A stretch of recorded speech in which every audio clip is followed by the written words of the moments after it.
Apakah ada perubahan yang harus Anda lakukan dalam hidup Anda? Hampir seabad yang lalu, di sebuah desa di padang rumput Kanada, ada seorang nenek yang dikenal sebagai perawat desa. Nenek ini selalu melakukan hal yang baik untuk membantu seseorang, siapapun yang membutuhkan pertolongan. Suatu kali, ada seorang anak laki-laki yang sakit parah dan hampir mati. Kemudian, anak ini dirawat oleh nenek tersebut.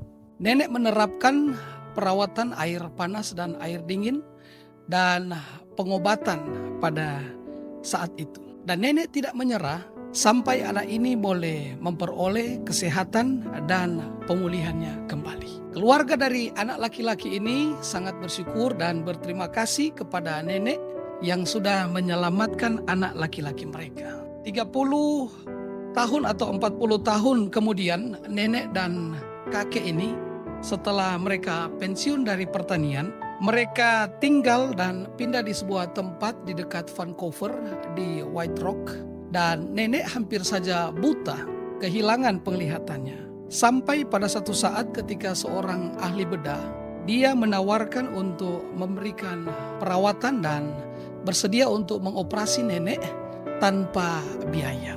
Kemudian nenek ini boleh memperoleh penglihatannya kembali, dan ahli bedah tersebut itu adalah anak laki-laki yang hidupnya nenek telah selamatkan bertahun-tahun sebelumnya.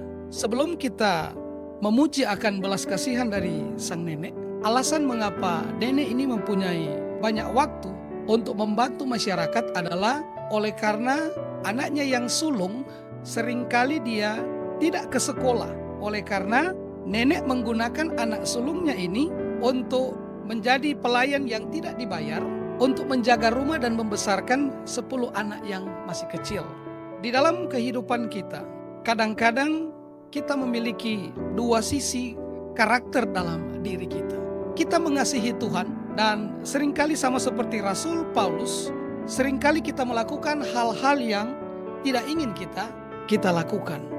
Di dalam kelemahannya, nenek terkadang memperlakukan orang yang dicintainya dengan buruk, namun pada saat yang sama, di dalam hidupnya, nenek mengungkapkan rasa kasih sayang dan melayani Tuhan dengan menjangkau orang-orang yang membutuhkan.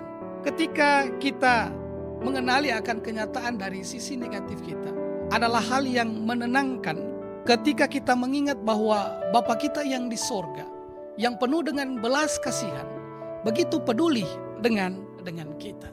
Seperti yang dicatat di dalam Roma 5 ayat 8, akan tetapi Allah telah menunjukkan kasih-Nya kepada kita oleh karena Kristus telah mati untuk kita ketika kita masih berdosa. Saudaraku, ukuran karakter yang sebenarnya bukan terletak pada cara Anda memperlakukan orang asing, tetapi pada cara Anda memperlakukan anggota keluarga Anda dengan baik. Tuhan Yesus memberkati kita semua.